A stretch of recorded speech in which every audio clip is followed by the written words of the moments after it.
여러분 안녕하십니까, 강신엽 변호사입니다. 자영업자 폐업이 100만 명을 돌파했습니다. 공사 폐기물도 역대 최대 전방입니다. 자영업자가 폐기물을 내놓는 거죠. 사실상 뭐 건지는 게 없습니다. 자영업하다가 망하면 요새는 경기가 어렵다 보니까 중고 물건으로 내놔도 사가지도 않습니다. 여러 가지 그 중고상에서 파는 물건들도 경기가 괜찮을 때는 중고상도 장사가 짭짤합니다만은 요새는 워낙 많은 물건이 들어오는 데 비해서 나가는 물건은 없다고 얘기들을 합니다. 그러다 보니까 거의 폐업을 하게 되면은 쓰레기로 버리는 수밖에 없고, 그러다 보니까 폐기물은 많이 나오고, 우리 폐기물 처리 비용은 내야 되고, 하여튼 간에 어떤 사람들은 그렇게까지 말합니다. 폐업을 하려도 폐업 비용이 없어서 못하겠다. 그렇죠. 폐업을 하는데도 돈이 많이 듭니다. 예를 들어서 가게 하다가 원상복구 해줘야 되잖아요. 또 그런 것들을 비롯해서 또 여러 가지 폐업하는 데 들어가는 비용들이 있기 때문에 또 막상 폐업을 하려고 하니 또 이거 폐업하면 뭐 먹고 사나 또 걱정되고, 하여튼 간에 폐업하기도 어렵고 창업하기도 어렵고 장사하기는 더 어렵고 어려운 시대입니다. 지금 코로나19 사태 이후 고물가와 비상계엄 등으로 경기 침체, 인건비 상승이 겹치면서 자영업자들의 폐업이 줄을 잇고 있습니다. 지난해 폐업자 수는 처음으로 100만 명을 넘어섰습니다. 가게를 철거하는 과정에서 나오는 공사 폐기물 배출량도 올해 역대 최고치를 기록할 것으로 전망됩니다. 그만큼 지금 가게 철거하는 데가 많다는 얘기죠. 이게 장사가 잘 되면요, 그냥 철거를 안 하고 다른 사람에게 넘길 수가 있거든요. 그러면 권리금도 좀 받고 하는데, 법으로는 권리금 받으라고 다 해놨습니다만은 들어오는 사람이 있어야 권리금을 받을 거 아닙니까? 다 빚 좋은 개살구입니다. 그러니까 법으로 어쩌고저쩌고 하는 거는 다 그게 법이라는 것은 최악의 경우를 대비해서 만들어 놓는 거 아닙니까? 그런데 법 이전에 경기만 좋고 장사만 잘 되면 하지 말라도 권리금 주고 삽니다. 그런데 장사가 안 되는데 예를 들어서 권리금 주장하면 뭐 할 겁니까? 누가 권리금 주고 들어옵니까? 그 권리금이라는 건 주인이 내는 게 아니에요. 다른 사람이 들어오는 사람이 내는 거고, 주인은 다만 이제 권리금 받는 거를 방해만 안 하면 되는 건데, 들어올 사람이 없어가지고 그냥 나가는 데야 무슨 권리금이 있습니까? 그러니까 결국은 장사가 안 되면 이래저래 망하는 거야. 원상 복구해줘야지, 그 다음에 또 폐기물 처리 비용 내야지, 등등등등. 자, 11일자 매일경제 단독 보도에 따르면 국세청 집계 기준 지난해 자영업 폐업자 수가 100만 8천 명을 기록했습니다. 100만 명을 넘어섰습니다. 야, 자영업자가 100만 명을 폐업했다는 거, 물론 이제 폐업하는 사람도 있고 창업하는 사람도 있기 때문에 승폐업 비율은 100만 명이 안 될 수도 있겠습니다만은 이게 어마어마한 겁니다. 왜냐하면 우리나라 자영업 비율이 얼마 전만 해도 한 25%까지 갔었거든요. 근데 지금 20% 밑으로 떨어지고 있어요. 근데 이 사람들은 어떤 특징이 있냐면, 대한민국의 자영업자들은 사실은 자영업이 아니면 생계를 이어가기 어려운 사람들이 많아요. 그러니까 자기가 좋은 데 직장 다닐 수 있고 많은 월급 받을 수 있고 그러면 뭐하러 자영업을 합니까? 그러다 보니까 생계형 자영업이 많고, 또 이제 직원 두지 않고 가족끼리 하는 자영업, 1인 자영업이 많단 말이죠. 그래서 이 사람들이 이걸 그만두면은 다른 데 그럼 취직을 해가지고서 얼마든지 생계를 이어갈 수 있느냐? 그렇지 않습니다. 보통은 이 자영업자, 폐업자 중에서 많은 수가 극빈층으로 전락합니다. 기초소득, 기본소득 이거 받아서 생활할 수밖에 없는 그런 극빈층으로 전락을 하는데, 그러다 보면 자꾸 이제 중산층이 붕괴되는 거죠. 자영업자, 폐업자 수를 보면은 2020년과 2020년 사이에는 80만 명대였습니다. 80만 명대. 그리고 2023년 98만 6천 명이 됐다가 이번에는 이제 100만 명이 2024년에 돌파한 겁니다. 그러니까 2020년에 비교하면 한 4년 사이에 한 20만 명 정도가 늘어난 겁니다.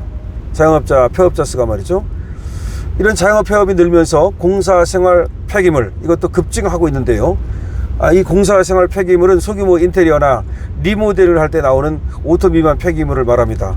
그러니까 자영업자가 가게를 창업 또는 폐업할 때 공사 중에 나오는 이제 쓰레기가 이에 해당되는데, 물론 이제 인테리어를 하기 위해서 공사를 할 때, 그러니까 처음 입주를 할 때도 또 인테리어 하다 보면 폐기물이 나오긴 하죠.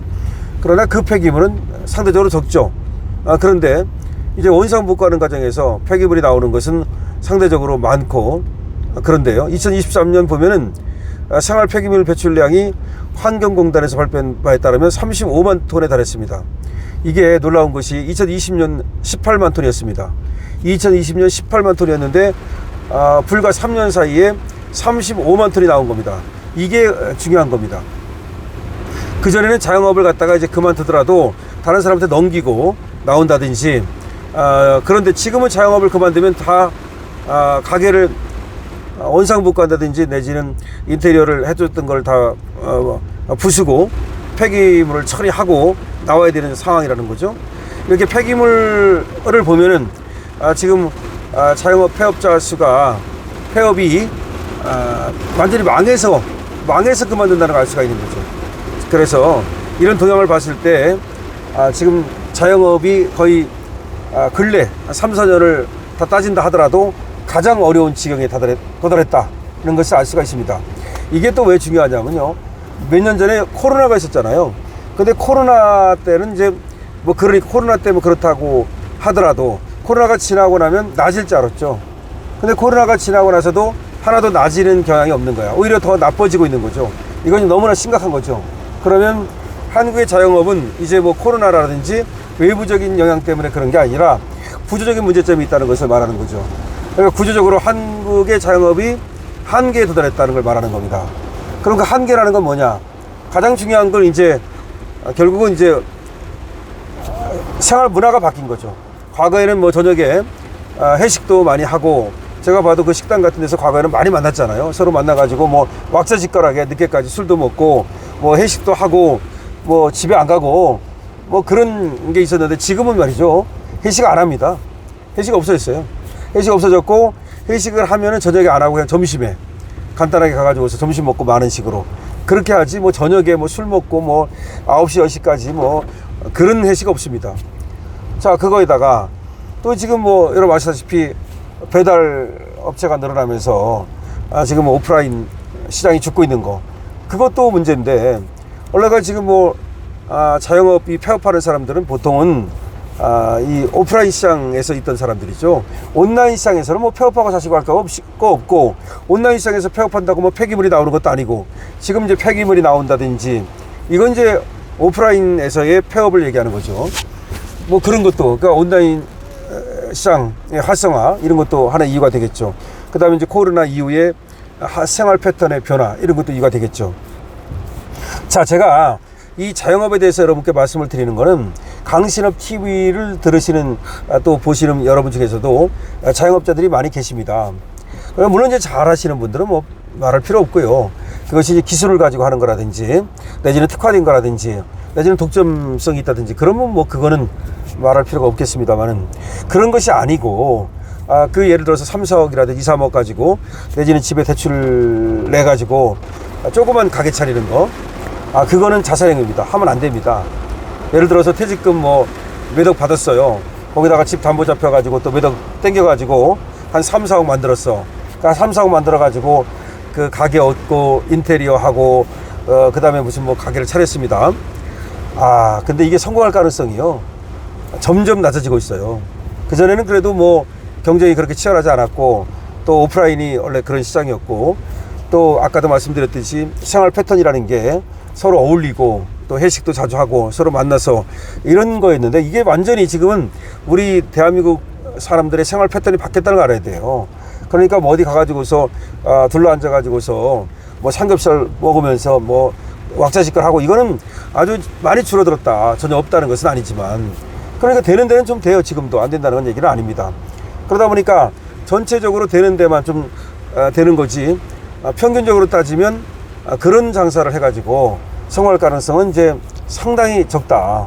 그 다음에 이제 커피점 이거 차리는데, 커피점도 그래요. 한번 생각을 해봐야 돼요. 내가 얼마를 투입해가지고 투자 대비 산출량을 봐야 되는데, 투자를 갖다가 목돈을 투자합니다. 2, 3억 적어도 투자해야 돼요. 그래 놓고 나서는 커피 팔아가지고서 이 잔돈품 만지는 건데, 문제는 내가 다 할 수 없으면 이제 알바를 써야 된단 말이에요.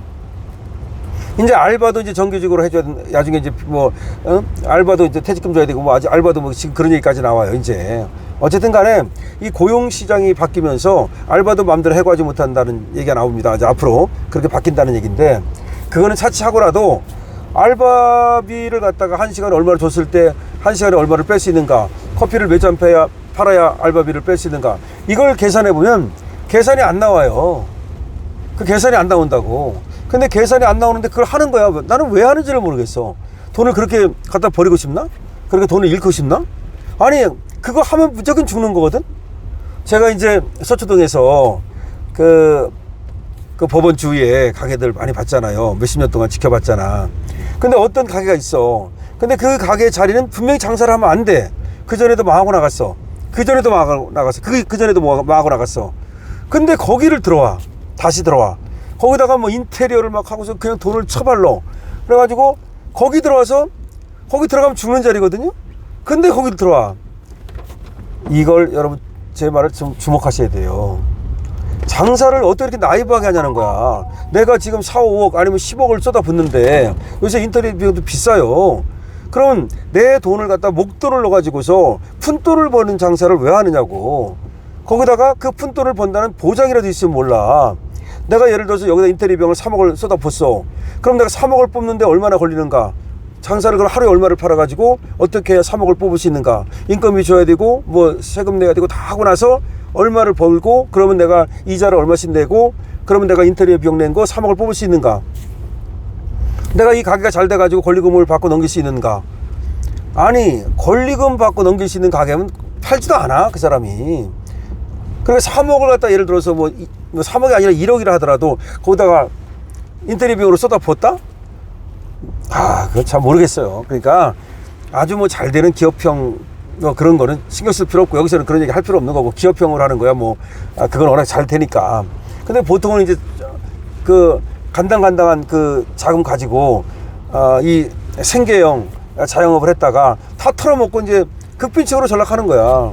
왜 그런지 모르겠어. 그 돈이라도 갖고 있으면 적어도 그 돈은 저금을 해놓고, 예를 들어서 내지는 또 뭐 그 돈으로 뭐 땅을 산다든가, 예를 들어서 경작을 할 수 있는, 그러면 그게 어디 가진 않잖아요. 3억이 작은 돈입니까? 시골에 가면 아파트 한 채인데.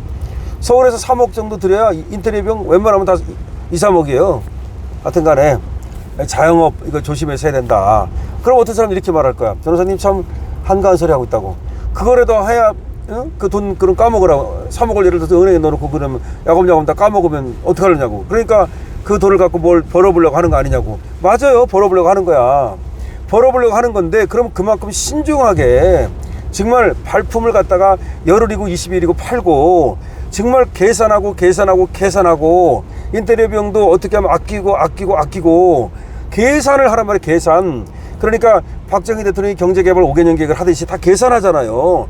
계산해야 된다고. 계산 안 하고 그냥 일 저지르고 나중에는 말이야, 그러다 망하면 이혼하고 이제 그때는 뿔뿔이 가족이 흩어지고 뭐 그런 걸 내가 수박 많이 봤으니까.